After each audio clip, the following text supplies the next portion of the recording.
Boa noite, meus amigos e amigas. Um grande amor não se acaba assim, feito espumas ao vento.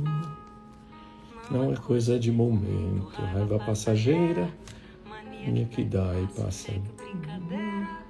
O amor deixa marcas. Aí, já tô. Sei que errei, olha aí que lindo, eu tô aqui para te pedir perdão.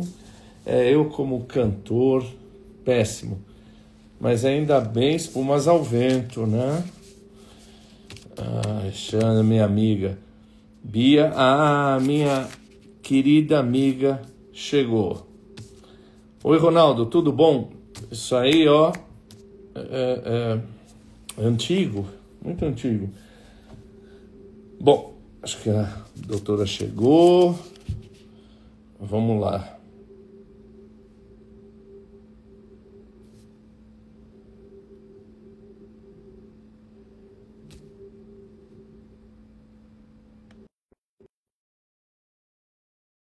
Já.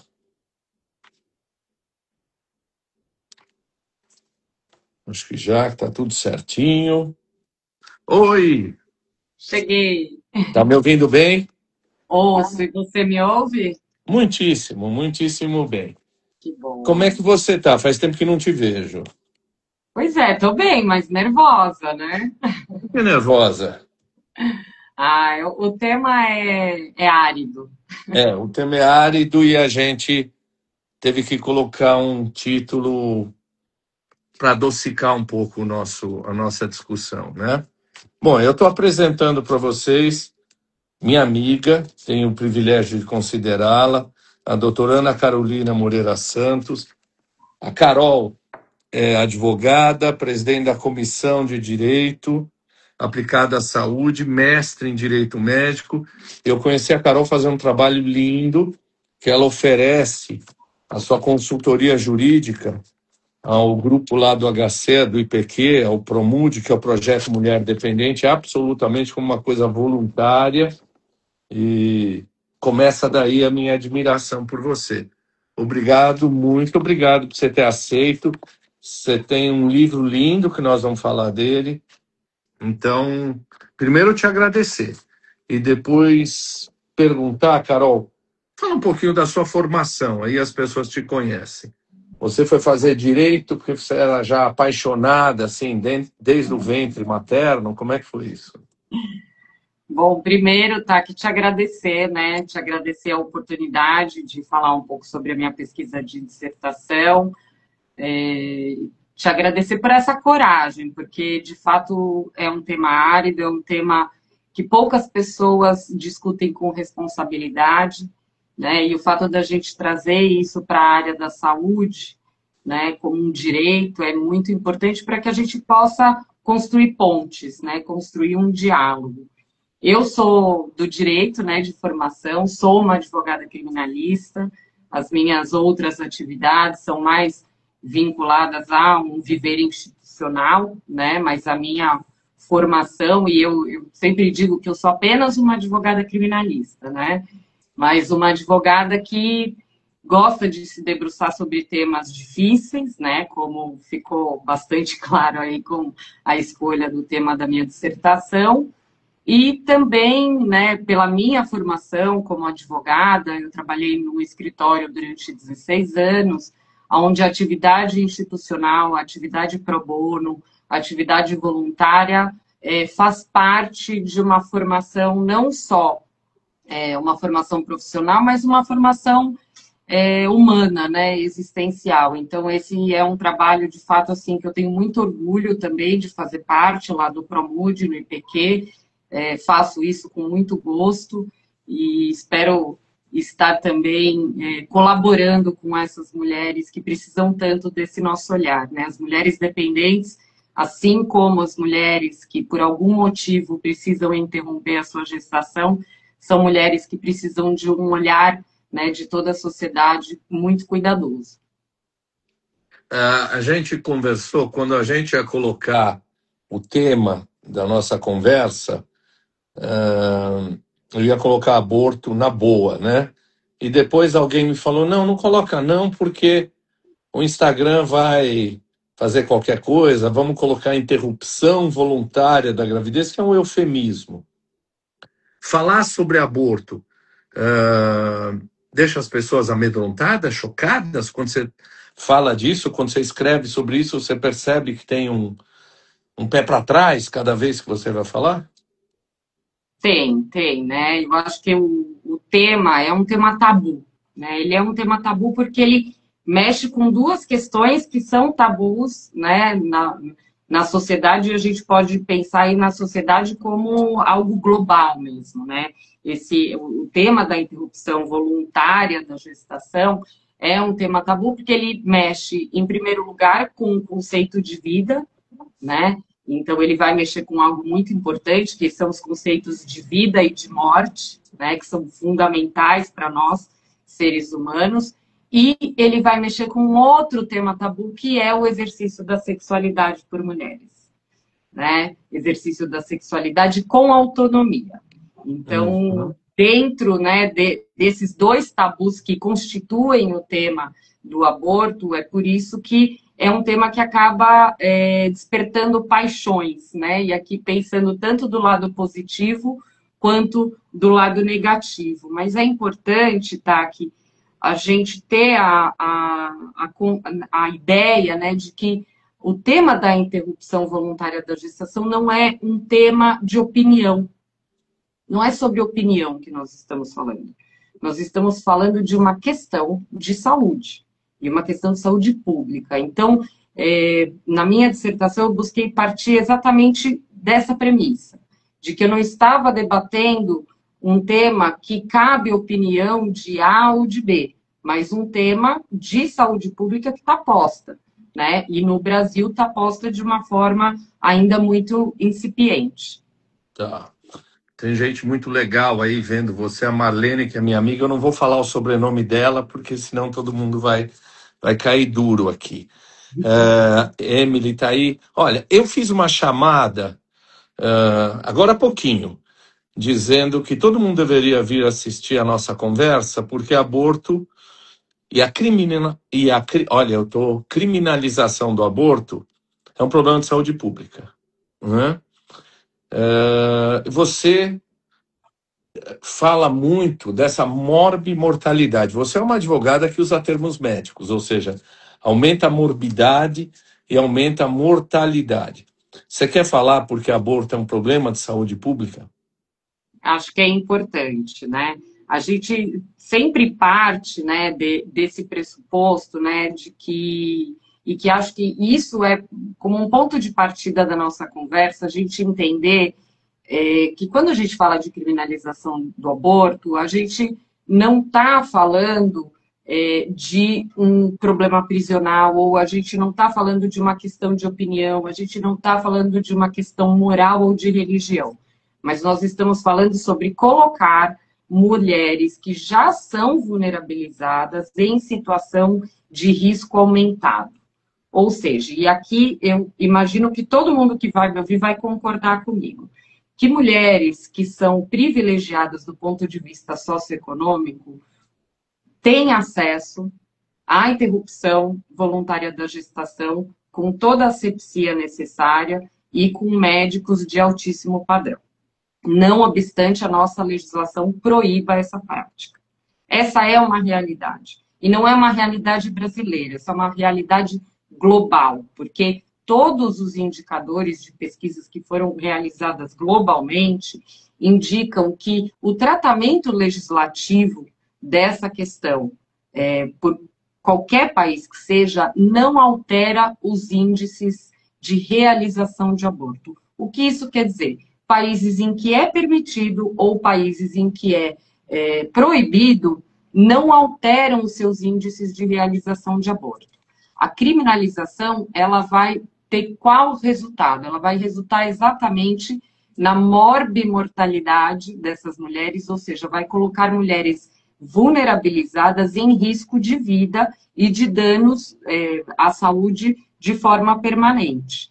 Além disso, para quem gosta de economia, tá, que eu acho que esse aqui é um ponto interessante, se a gente não quiser discutir a interrupção voluntária da gestação sob o prisma da saúde pública, sob a Aham. autonomia das mulheres, a gente pode discutir sob o ponto de vista econômico. Eu tenho um dado aqui que eu vou precisar ler, porque eu não decoro o dado, Claro, claro. né? Mas o Sistema de Informações Hospitalares do SUS tem um dado que ele registra uma média anual de 200 mil internações relacionadas ao aborto. Isso daqui é um dado um pouco antigo, de 2008 a 2015.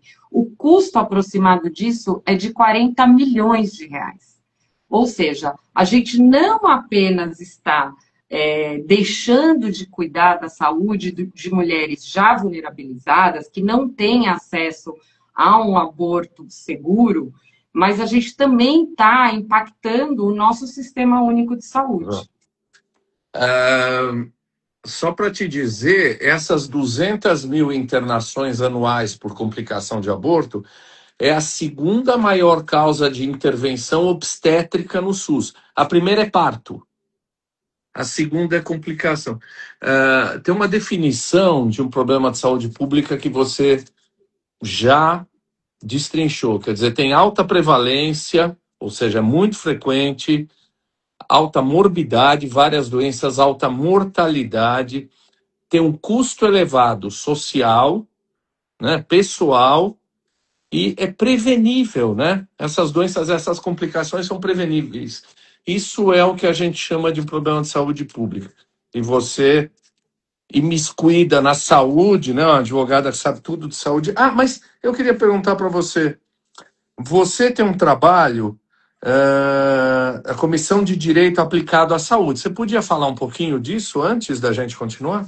Claro, então, né, até por conta desse mestrado em Direito Médico, eu brinco que a medicina ela sempre esteve perto de mim, né? A minha mãe trabalhou, ela foi durante muitos anos, ela teve uma empresa que trabalhava fazia congressos médicos, né? Esses congressos Ah, internacionais, mas ninguém médico na família. E meu irmão mais novo veio fazer medicina e o meu irmão mais velho é arquiteto hospitalar. Então, assim, na verdade, a família toda gira em torno da medicina. Eu tive a oportunidade de fazer esse mestrado em direito médico exatamente querendo debater essa questão da criminalização do aborto, porque frequentando os fóruns, e inclusive eu tentei, até dentro desse trabalho voluntário, eu tentei algumas vezes no Tribunal do Júri aqui da capital, pegar algum júri pro bono sobre aborto. E me chamou muito a atenção porque os escreventes falavam, mas doutora, a gente dificilmente tem um júri por aborto, né? o que é E um a, júri pro bono por aborto? Explica. então, vamos falar primeiro do júri, né? O Ah, aborto, ele é considerado um crime doloso contra a vida, ou seja, ele é, para fins de julgamento, equiparado a um crime de homicídio. Então, uma mulher que aborta, ela é submetida a um julgamento pelo tribunal do júri. O pro bono que eu falo seria o fato de assumir uma defesa criminal de uma mulher acusada por aborto, de forma voluntária, né, sem recebimento de honorários, porque eu sou uma advogada privada, né, e vivo dos meus honorários. Então, seria um trabalho voluntário na defesa dessas mulheres. Mas me chamou muito a atenção que nós não temos, e dificilmente temos júris sobre aborto aqui no nosso sistema de justiça, pelo menos da capital. E isso me levou a refletir o seguinte, que, na verdade, a manutenção da criminalização do aborto, ela funciona muito mais como uma simbologia, ou seja, como uma forma, né, de manter essas mulheres, né, amedrontadas em relação à prática desse ato, tá? Ou seja, é aquilo que a gente no direito penal fala de simbolismo penal. Então, eu vou manter uma conduta criminalizada, embora eu tenha um tratamento ali no sistema de justiça que é um tratamento, esse crime ele é considerado um crime de médio potencial ofensivo. O que isso quer dizer, Taki?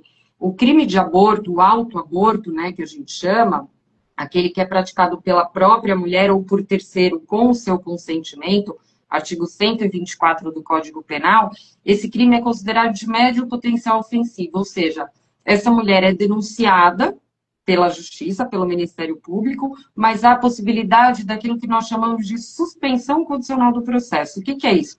Esse processo fica suspenso por um prazo de 2 anos e, ao final dessa suspensão, é extinta a punibilidade, ou seja, é como se esse processo não tivesse existido.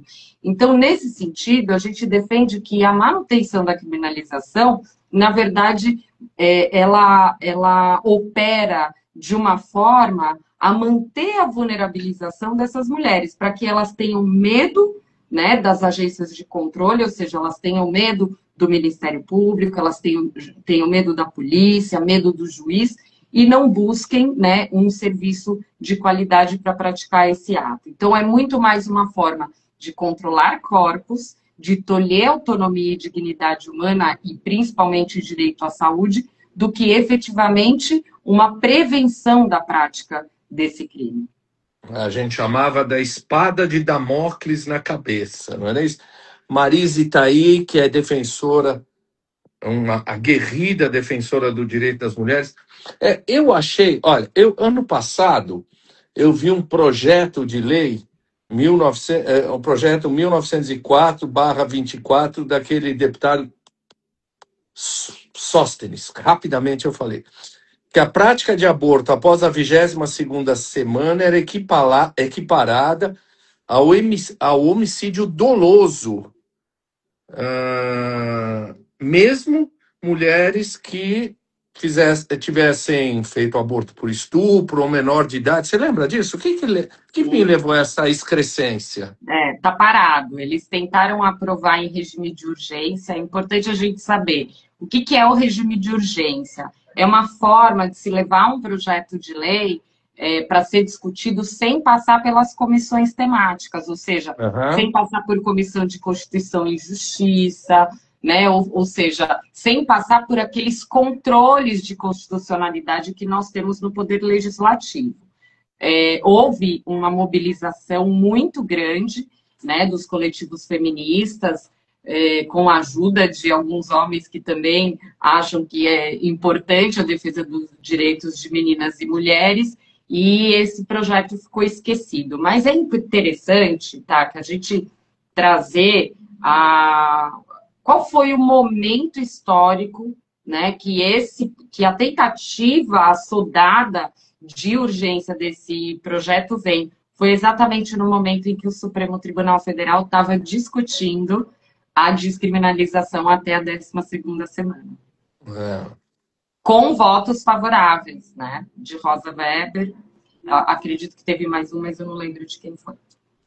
E aí, o que é importante também a gente dizer? O ministro Barroso, que acabou de assinar a aposentadoria, quando viu o movimento do Poder Legislativo, e aqui é uma leitura minha, né? Não foi ele quem me disse isso, mas me parece que ele, de uma forma, inclusive, bastante inteligente, retira esse processo de pauta no Supremo. Por quê? Porque nós não temos um Poder Legislativo preparado para receber uma decisão judicial desse porte.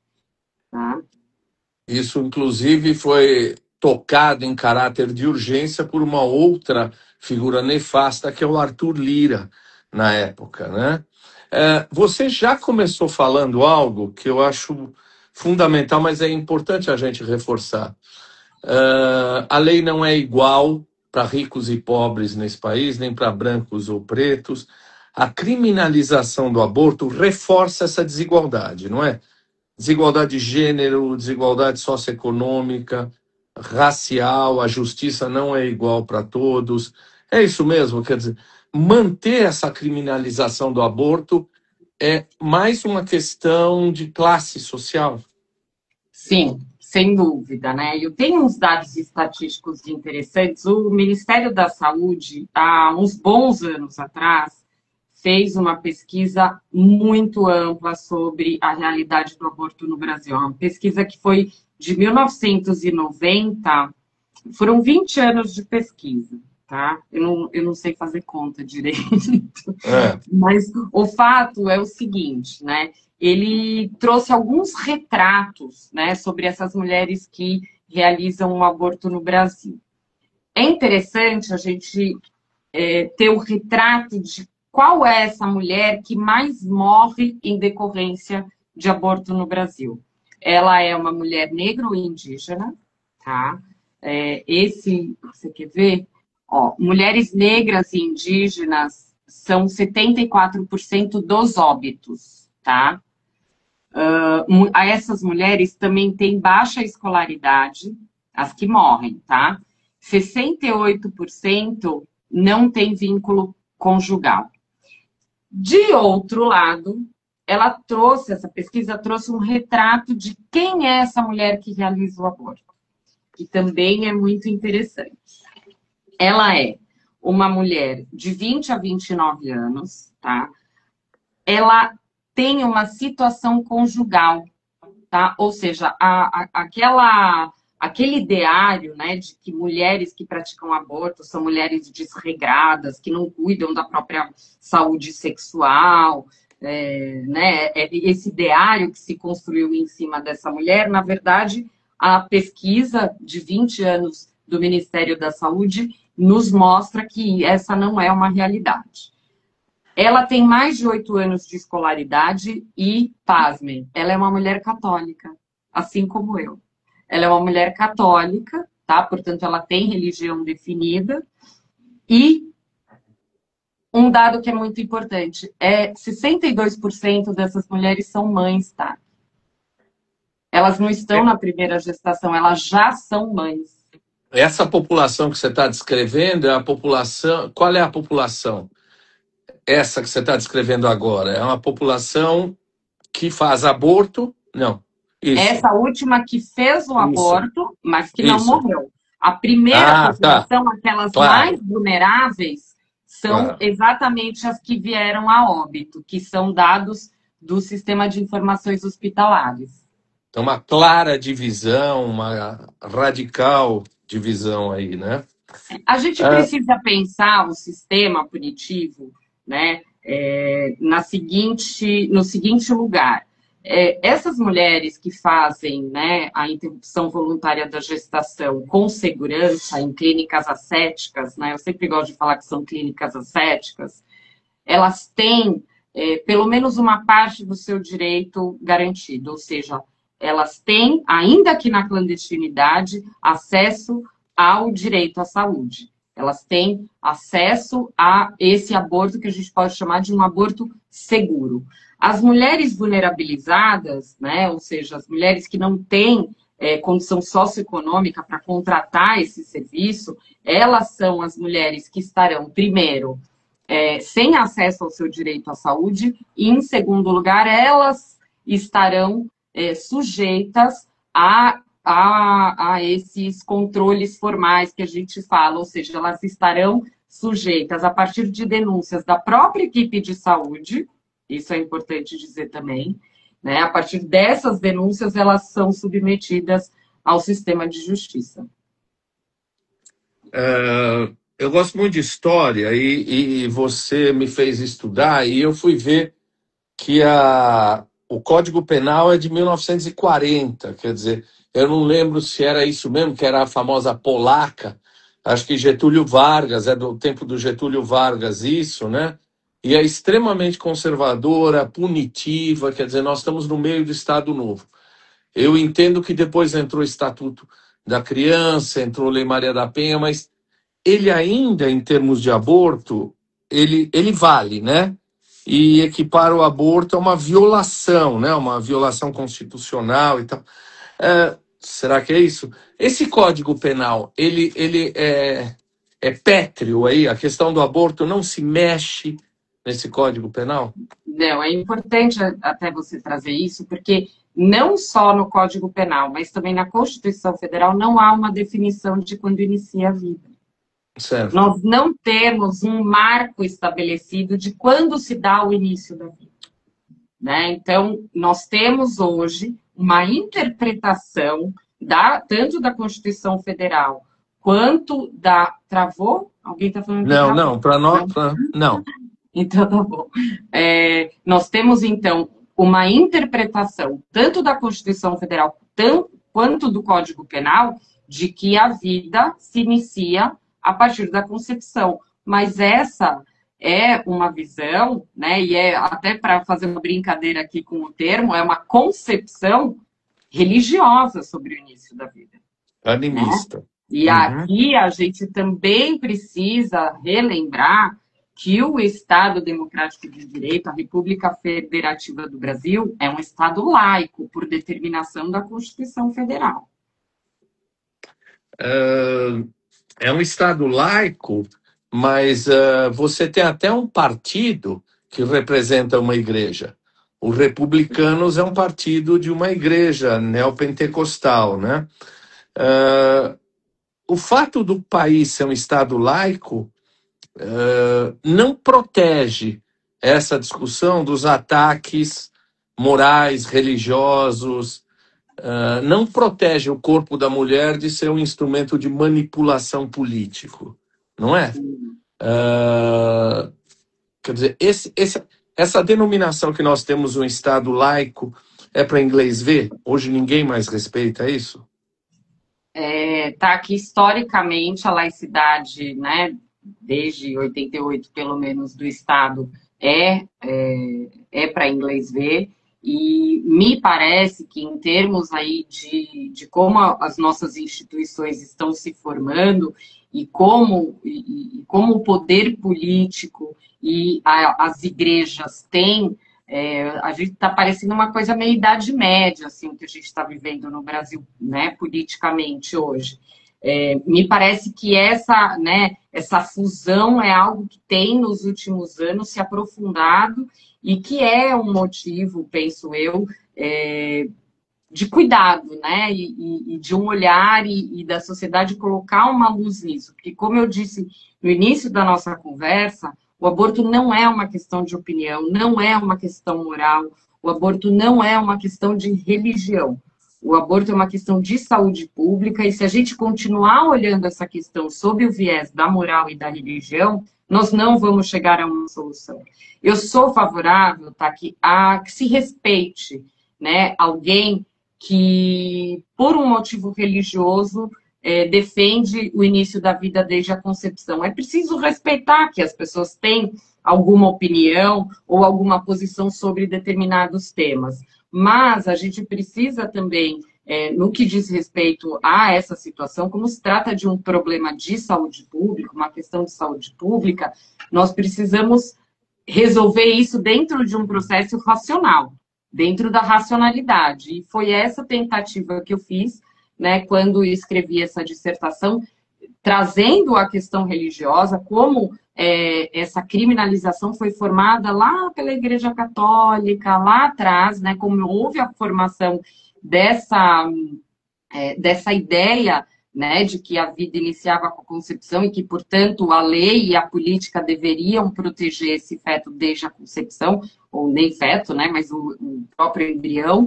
Mas é importante a gente dizer, mudando aqui de alhos para bugalhos, na nossa legislação brasileira nós temos contradições muito graves em relação ao início da vida, né? Nós temos uma lei de biossegurança, tá, que determina que embriões guardados há mais de 3 anos podem ser descartados e podem ser utilizados para pesquisa.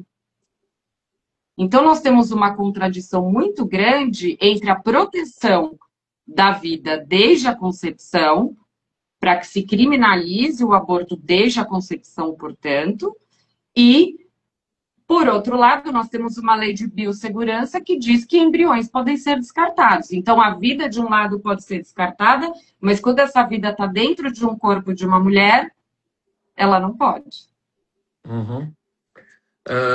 Você sabe que eu nunca pensei ou lembrei tanto dos filmes distópicos quanto nesse momento, né? Tem um filme antigo chamado Brasil, tem agora aí ainda passa o seriado.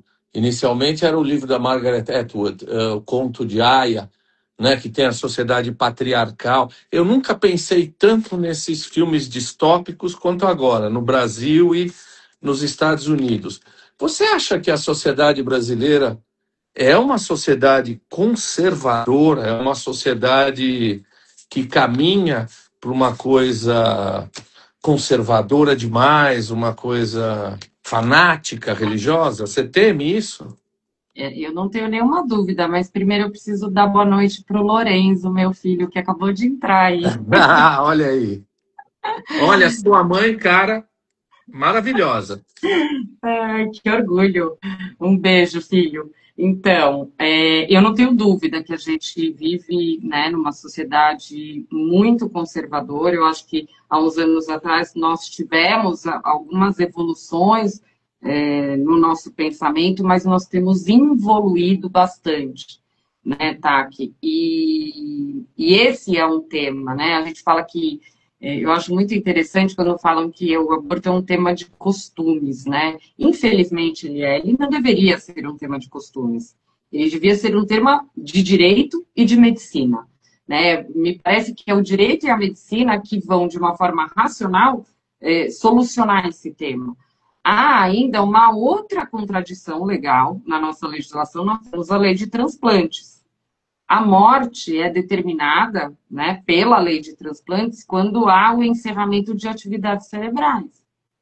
Portanto, eu posso pegar um corpo humano que não tem mais atividade cerebral e retirar os órgãos de dentro desse corpo para poder fazer um transplante para salvar outras tantas vidas, que é algo que faz absoluto sentido. Mas nós protegemos a vida que está dentro do corpo da mulher desde a concepção. Ou seja, obviamente, no momento da concepção não há uma atividade cerebral, né, que possa ser defendida. Então, é mais uma contradição da lei, onde fica muito clara uma tentativa de controle do corpo e da autonomia da mulher. E é sob esse prisma que nós precisamos discutir. Obviamente, aliado a todos esses custos de saúde pública que nós temos em decorrência da criminalização. Sabe, Carol, eu acho que tem uma desonestidade intelectual aí nesse pessoal neoliberal de direita que acha que liberdade é poder falar tudo o que quer, não ter nenhuma regra do governo, poder fazer tudo o que quer em termos de negócios, mas aí, quando chega nos costumes, eles querem interferir na questão dos costumes. Quer dizer, esse neoliberalismo, essa liberdade excessiva,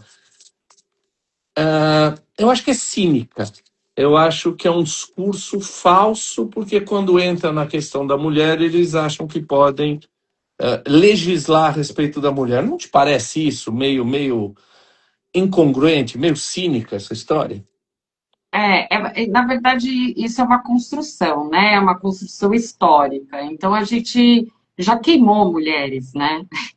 A gente já queimou mulheres, enfim.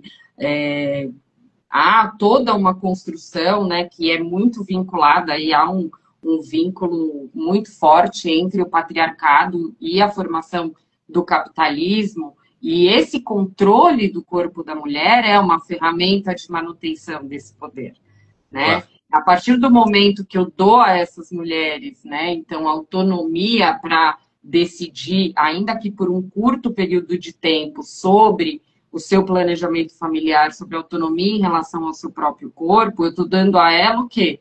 Ferramentas para que ela seja, na sua potencialidade, tudo que ela pode ser. E isso vai ter um impacto direto na sociedade capitalista, né? Porque, afinal de contas, aí trazendo Silvia Federici, né? A mulher, ela é exatamente essa força generativa e regenerativa da vida. Ou seja, eu preciso ter uma mulher cuidando da prole em casa para que o sistema capitalista continue a andar do jeito que ele anda, né? Então, essa mulher não pode ter autonomia em relação ao seu próprio corpo. Ela precisa ser um objeto de controle dessa sociedade. É isso que quer dizer, no final da Idade Média, início do capitalismo, tanto o capitalismo nascente quanto a igreja coloca a mulher no papel de reprodutora de operários. Né? A mim interessa que vocês fiquem produzindo operários. Né? A Emily está dizendo, patriarcado defendido inclusive por mulheres. Essa é uma questão interessante. Outro dia, alguém me xingou aí, aliás, dos muitos que me xingam, de um grupo aí de mulheres que são contra aborto, são contra a independência da mulher. Tem um grupo de mulheres conservadoras que eu não entendo muito. Você conhece esses movimentos femininos Eu, contra a mulher? eu acho que são as mulheres troféu, né? Não tem um negócio assim? Tem uma coisa de mulher troféu. E assim, esse movimento, né, que você falou que se a gente deve assustar, eu assusto muito, né? Quando a gente tem aí vivido um processo civilizatório que está, né, tentando trazer autonomia às mulheres, e existe, por outro lado, uma força dentro do próprio gênero feminino que reproduz, né, o machismo. A gente fala que mulheres elas não podem ser machistas, né, porque elas são as vítimas diretas, né, dessa, olha lá, esposas troféus, é isso aí, Emily. E porque elas são as vítimas diretas, né, dessa prática danosa da nossa sociedade, mas elas são reprodutoras, né, então elas podem sim reproduzir. E, na verdade, né, Taki, nós todas e todos somos pessoas em desconstrução. Eu digo que meus filhos, eles já vêm dentro desse processo civilizatório muito mais evoluídos. Mas eu, né, ainda que defenda tudo isso que a gente está conversando aqui, eu falo, brinco até que tem uma amiga minha que falou isso uma vez e eu nunca mais esqueci, sempre repito, eu acordo todo dia machista, eu acordo racista, né? Então, assim, essa situação ela está estruturada na nossa sociedade. A gente precisa ir, ao longo do dia, se desconstruindo. Olha, o meu amigo Tapioca me botou numa situação terrível falando desse órgão aí que não me representa, né? Quer falar disso? Eu não quero mais falar disso porque eu arrumei briga. Eu E a posso falar. posição? Você É, pode falar e eu vou ficar quieto aqui porque eu já tomei porrada deles. do ponto de vista jurídico, viu, Tapioca, houve aí recentemente, né, inclusive veio um outro projeto, tá? Um projeto de decreto legislativo, que também o Poder Legislativo tentou pautar isso com o tema de urgência em relação à sistolia fetal, a proibição da sistolia fetal. E esse conselho, embora, assim, não há proibição ainda, exatamente por uma resolução do Conselho, mas o Conselho hoje defende que haja, então, a proibição da sistolia fetal a partir da 22ª semana. É importante a gente pautar o seguinte: quem que essa mudança da resolução ou a aprovação desse projeto de decreto legislativo vai atingir? Exatamente meninas vítimas de estupro. Por quê? Porque meninas vítimas de estupro, a descoberta da gestação em meninas vítimas de estupro é muito mais tardia do que em mulheres que já conhecem o seu próprio corpo e que têm mais autonomia em relação ao seu próprio corpo do que essas meninas vítimas de estupro. Então, quando a gente fala de um aborto após a 22ª semana, ninguém defende, né? Ninguém acha legal a sistolia fetal, né, Taki? Ninguém, né? Mas, em alguns momentos, ela é necessária para salvar a vida de meninas que foram vítimas de estupro. Isso é muito sério.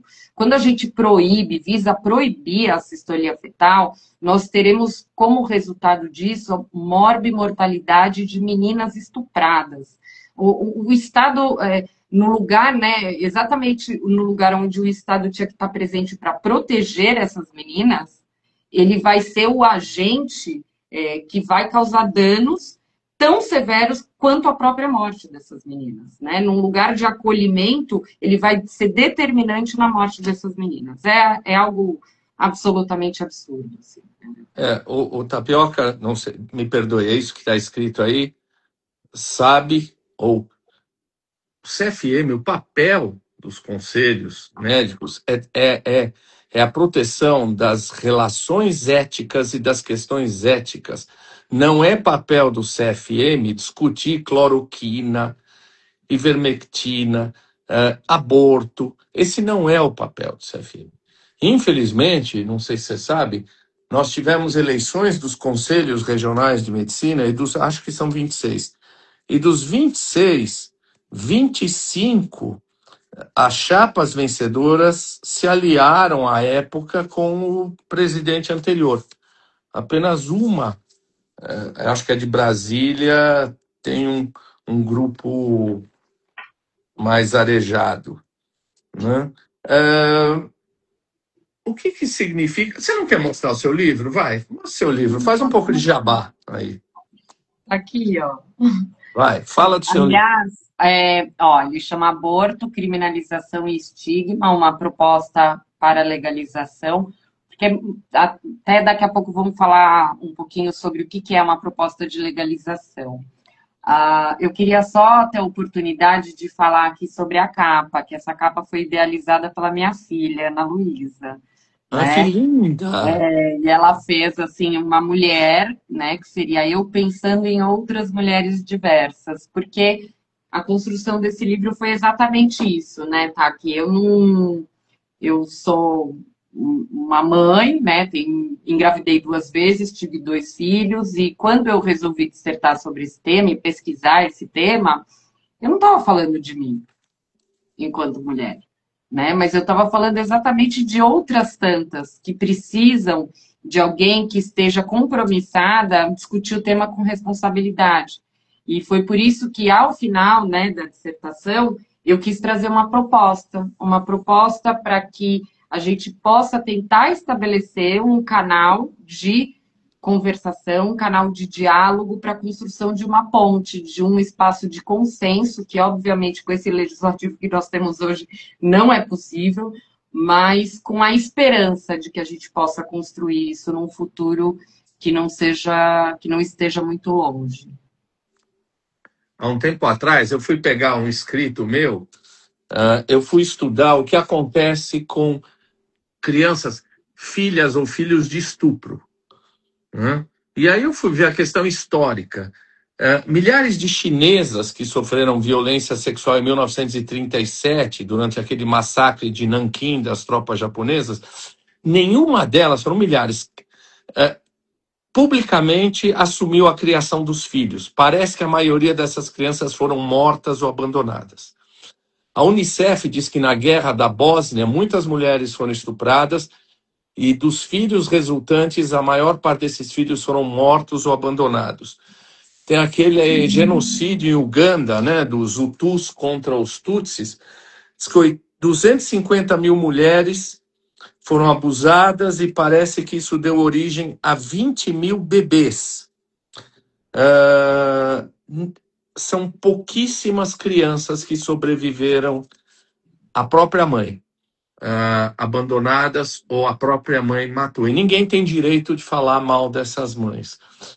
Você não acha, então, que o argumento de que eu estou protegendo a criança, mais uma vez, é um argumento cínico, é um argumento indecente?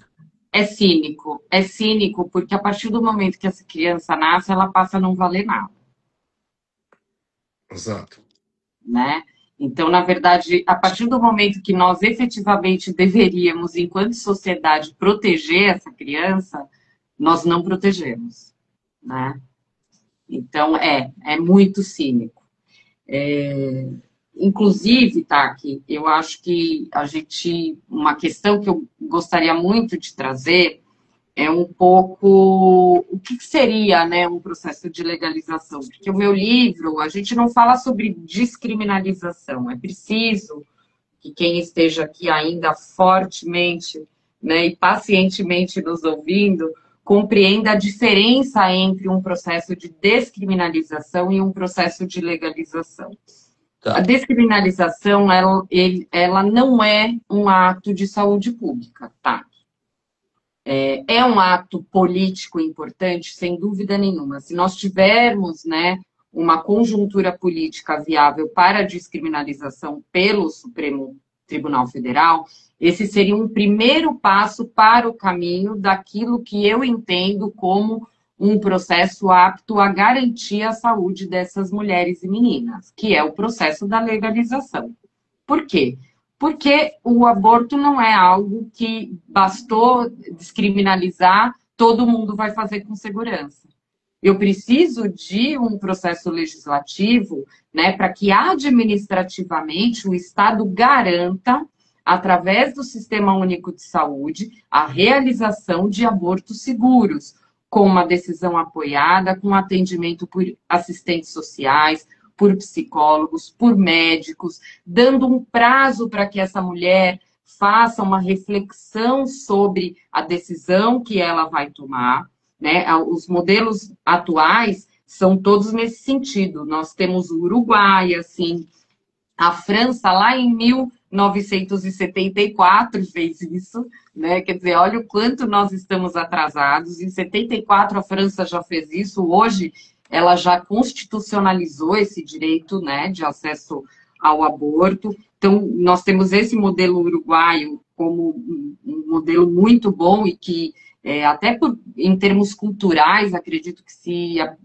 aproxima muito do Brasil. A lei uruguaia é de 2012, quer dizer, nós estamos de fato muito atrasados, mas a conjuntura política atual, tá, que não favorece o tema, né? Em todo o período pré-eleitoral, pum, vem o tema. E eu até, não tão recentemente, mas escrevi nas últimas eleições um artigo muito rápido aí para uma revista jurídica, dizendo: parem de falar sobre isso, porque isso não é momento para tratar desse tema. Esse tema precisa de calma, esse tema precisa de responsabilidade e tentativa de abertura de canal, né? Não é em período pré-eleitoral que a gente vai conseguir discutir esse tema e avançar. Eu, há um tempo atrás, participava de uma mesa, uma conferência médica, onde uma mulher, uma médica, dizia o seguinte: que o fato do Congresso não aprovar leis que favorecem as mulheres é porque o Congresso é predominantemente masculino.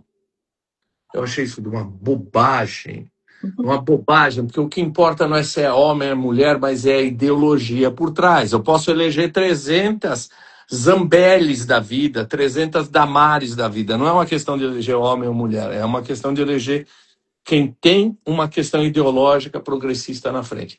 Está a discussão agora. Meu querido ministro Roberto Barroso deu entrevista para mim há um tempo atrás. Ele vai se aposentar.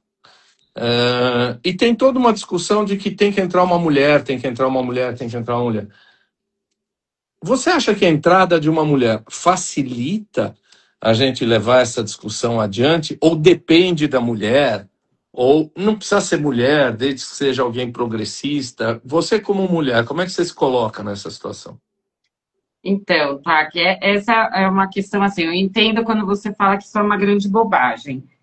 Nós defendemos, né, eu faço parte de alguns coletivos, né, o sindicato, sou diretora do Sindicato dos Advogados de São Paulo, sou diretora da Associação Brasileira de Mulheres de Carreira Jurídica, e nós apoiamos, sim, né, a nomeação ou a indicação de uma mulher, mas não qualquer mulher.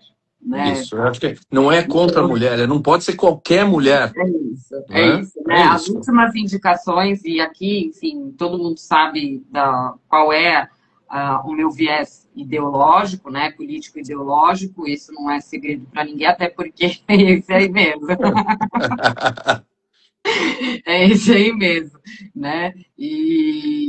Mas a gente precisa fazer críticas, então, assim, as últimas nomeações do presidente Lula foram nomeações estratégicas politicamente, nós sabemos disso, mas são duas pessoas extremamente conservadoras nos costumes, né?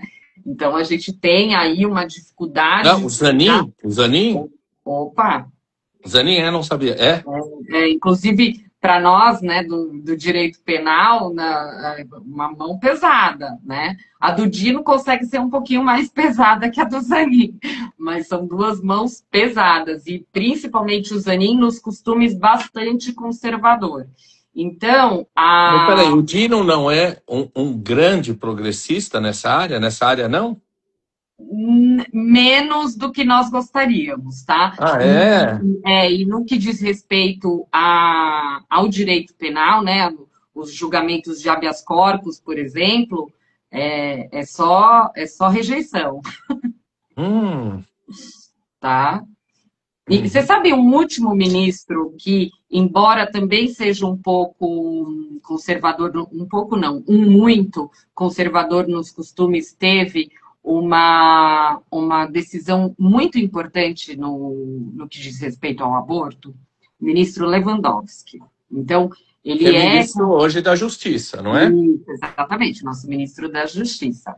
Ele é conservador nos costumes, mas até um certo lugar. Então, foi um habeas corpus que ele julgou no Supremo Tribunal Federal antes de sair, né, antes de se aposentar, em que a equipe de saúde havia denunciado uma mulher que realizou um autoaborto e que teve uma complicação muito grave e que se socorreu do Sistema Único de Saúde. Qual foi a posição da equipe de saúde?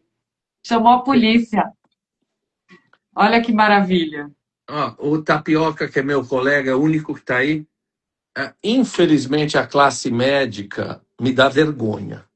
Claro, com raras e honrosas exceções, meu amigo Fábio Campos está aí, geriatra, mas a classe médica nos envergonha hoje em dia, né? Pois Você tem é. essa impressão também, né? E aí o que fez o Lewandowski? Ele não quis discutir a questão de fundo.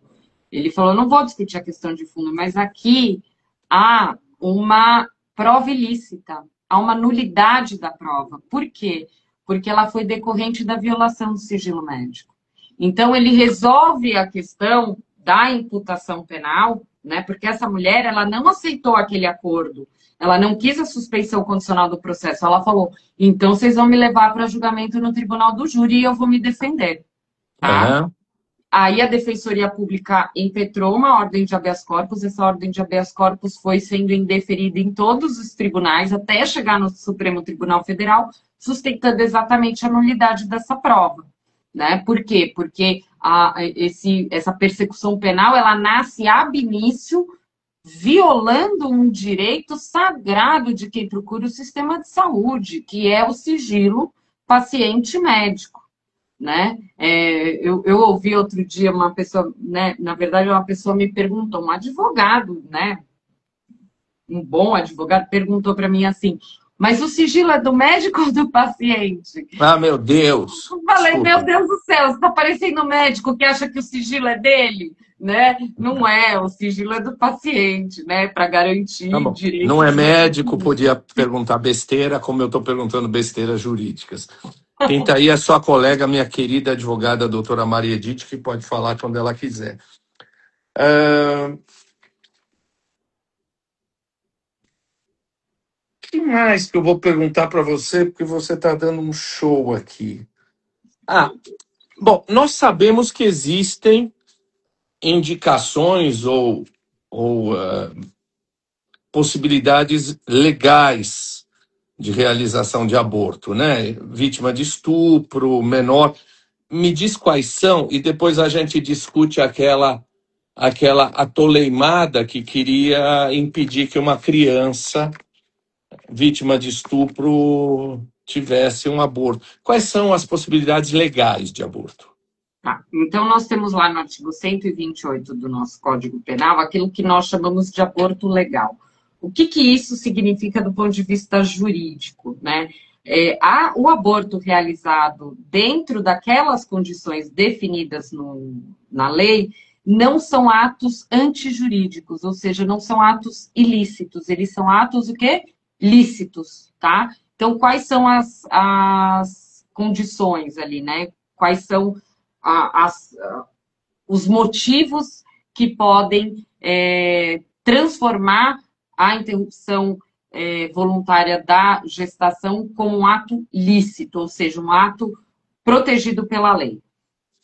No caso de estupro, né? Então, aqui, no caso de estupro, é importante a gente sempre pautar que qualquer ato sexual, né, com meninas menores e com meninos também, tá? Menores de 14 anos é considerado estupro pela nossa legislação. Ainda que haja consentimento, tá? Isso aqui é importante, tá? Porque você falou um pouco da lei, né, do Código Penal ser de 1940.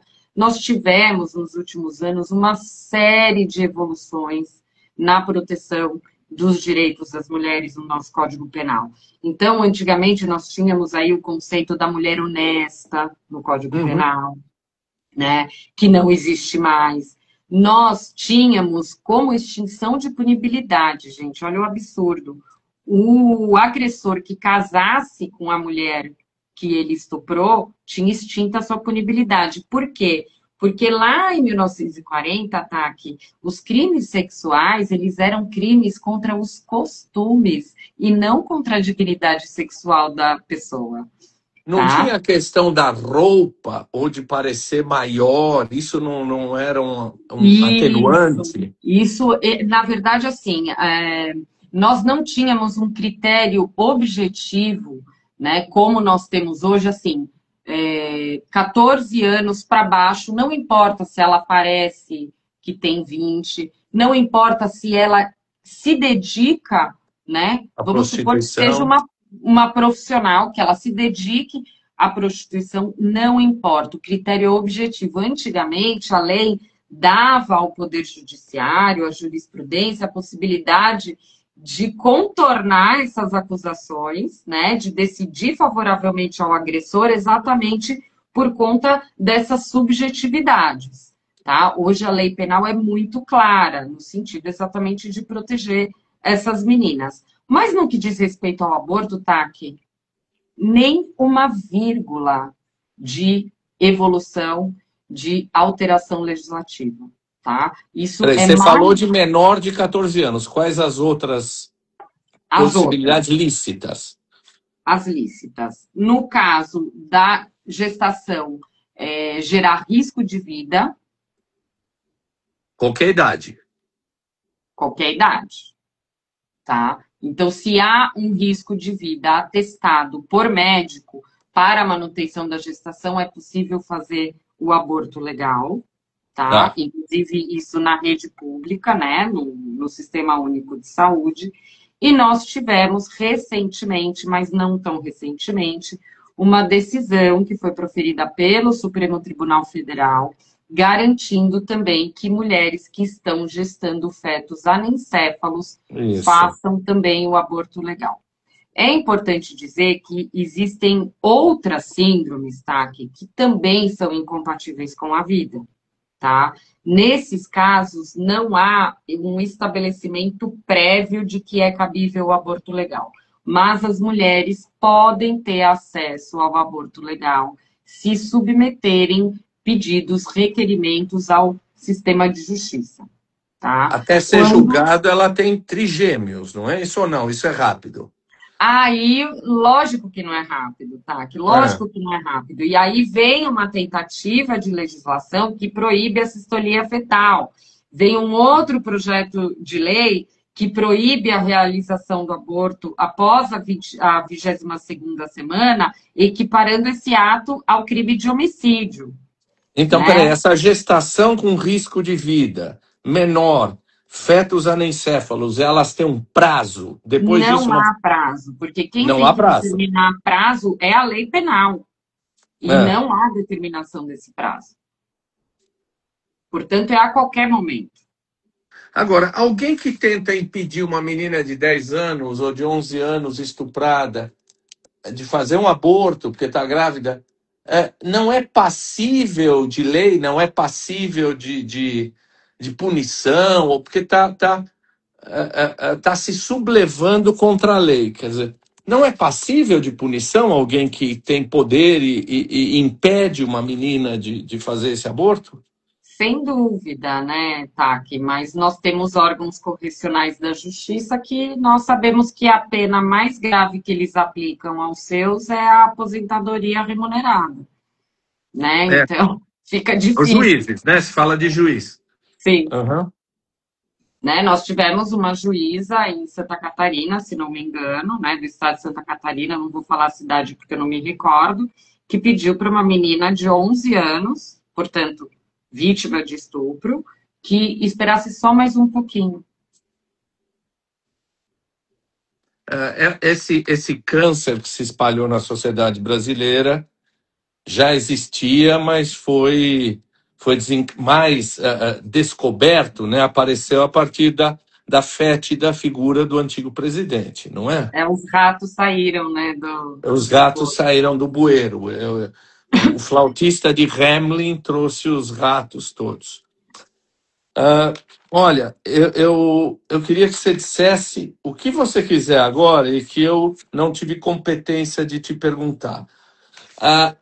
Só para a gente falar, você sabe que tem uma mulher chamada Alexandra Kollontai, que você deve conhecer, que já em 1917, você estava falando de legislações pró-aborto, já em 1917, 1920, liberou o aborto na então jovem União Soviética, né? Alexandra Kollontai foi a primeira lá em 1917, 1920.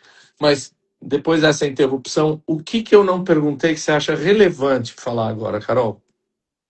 Então, vamos falar um pouquinho do contexto da legalização do aborto na União Soviética, em 1920? Olha só que lindo, falamos de algo que a gente gosta. Pode falar, da Kollontai, fala da Kollontai. Então, eu tenho um pouco de crítica, né? Ai, vai, fala.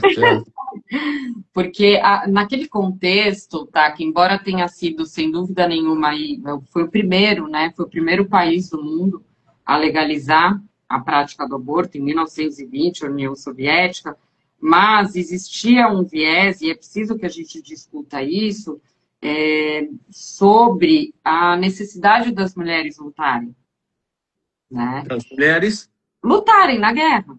Ah, Né? Então, talvez a gente estivesse tratando menos de autonomia feminina e mais da necessidade dessas mulheres de pegarem armas, né? Tanto que alguns anos depois, tá, que volta a ser proibido, tá? eu acho que está falando aí já na chamada Grande Guerra Patriótica, que é na Segunda Guerra Mundial, não é isso? Isso.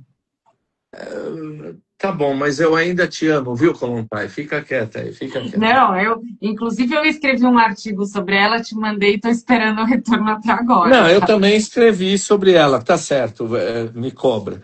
Mas fala que Mas mais. vamos falar sobre.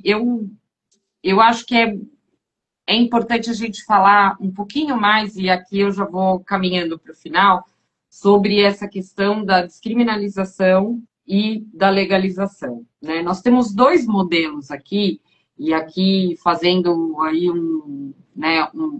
indo para um modelo bem eurocêntrico e estadunidense, tá? Não vamos falar aqui dos nossos países da América Latina, que mais recentemente a maioria deles resolveu o seu problema no que diz respeito à interrupção voluntária da gestação, mas vamos trazer o modelo francês e o modelo americano. Mais ou menos contemporaneamente, né? Ou seja, um em 74, o outro em 75, vem decisões importantes no que diz respeito ao aborto. Processo que foi feito na França, um processo de legalização, construção de consenso, com Simone Veil, né, a ministra da Saúde, depois de um discurso de 35 horas para um parlamento absolutamente masculino e conservador, ela consegue dar esse primeiro passo na lei francesa para a legalização do aborto. Estados Unidos, caso Roe versus Wade, a Suprema Corte toma uma decisão em que ela impede estados a proibirem a prática do aborto. Essa foi a decisão Roe versus Wade lá em 70 e pouco. Essa decisão sobreviveu até agora recentemente. E o que aconteceu? Uma Suprema Corte dominada por conservadores acabou fazendo o quê? Derrubando essa decisão. Ou seja, hoje os estados americanos têm liberdade para legislar sobre o aborto, inclusive para proibi-lo. lembra o que eu falei da importância da legalização? A legalização ela não serve apenas para garantir o direito de acesso ao aborto seguro para mulheres e meninas. Ele serve também para que haja, para que isso seja uma conquista perene numa sociedade.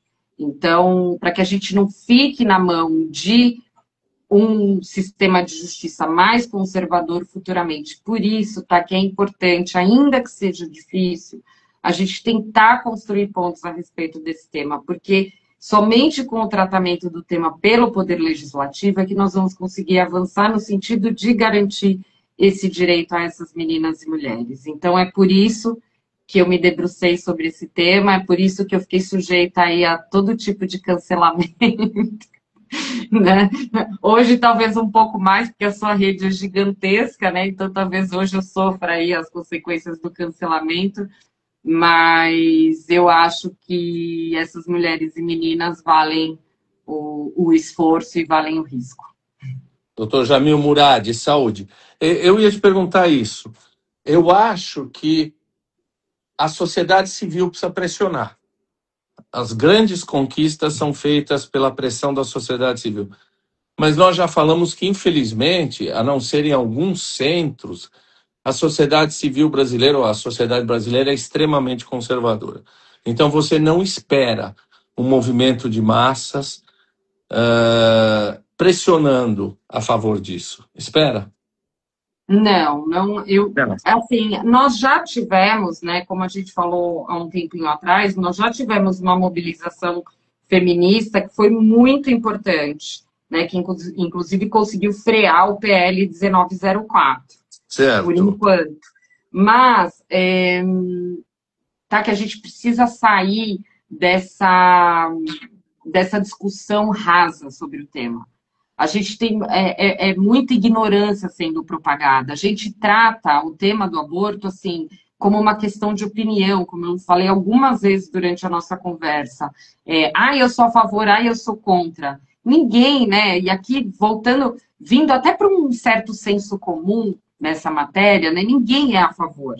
Né? O que a gente está discutindo é uma outra coisa. A gente precisa discutir com racionalidade, a gente precisa discutir isso enquanto um tema, uma questão de saúde pública. A gente não pode tratar disso como um tema religioso, moral, né? A gente não pode tratar disso como uma questão de opinião. Ninguém está nem aí com a tua opinião. Essa é a verdade.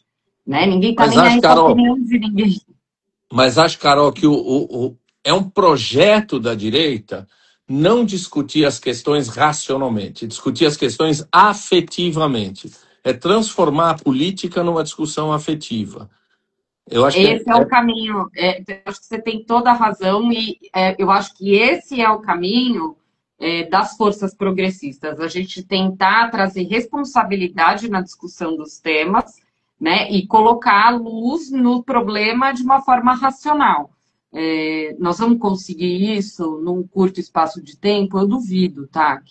Eu duvido, porque a gente tem hoje também as redes sociais aí como um grande vilão para quem quer discutir os temas com profundidade, porque é tudo rápido, né? Essa sociedade tecnológica é tudo rápido, ninguém se aprofunda em nada, ninguém estuda nada, ninguém ouve nada, né? E vai lidando aí com o que Bauman falou, né? A gente vai lidando com esse mundo líquido dessa forma onde não há tempo de se aprofundar. E essa é uma tática, né? Uma tática de guerrilha mesmo da direita, e não é a direita brasileira, é a direita mundial. A gente tem visto o que aconteceu nos Estados Unidos, enfim, nos últimos tempos. Então, eu sinceramente não sei qual vai ser a nossa saída. Eu me propus a escrever um livro, né? Tenho amigos queridos como você que deram importância a isso, e a gente tenta fazer isso, né? Fazer esses diálogos, tenta fazer com que isso chegue em lugares aonde não chegaria normalmente, porque nós vivemos em bolhas, né? Hoje em dia eu falo que eu prego para convertido, né? Porque ninguém do lado de lá se dispõe a me ouvir. E eu acho que a gente tem que tomar cuidado, porque não as redes sociais são um instrumento, mas quem está por trás das redes sociais também não é isento. né? Quem está por trás das redes sociais também trabalha contra a proposta que você está trazendo aqui, né? Com Olha, certeza. quem não acompanha a Carol deveria acompanhá-la, né? O seu Instagram tá aí. Quem acompanha a Carol também pode me acompanhar. Fico muito orgulhoso se isso acontecer. Vamos bater papo no HC, porque você é fadada para fazer doutorado, mas está fugindo do doutorado, não é verdade? Não, na verdade, estou indo atrás. Vamos ver se vai dar certo. Tá bom. Para todo mundo e para você, Carol. Lindo, olha, as pessoas estão aqui se derretendo pela tua entrevista, amando a tua entrevista. Um super beijo, viu? Beijo para você, beijo para todo mundo que viu a gente. Um beijão. Obrigadão, tá? Que beijo para todos. Beijo, tchau. Tchau, tchau.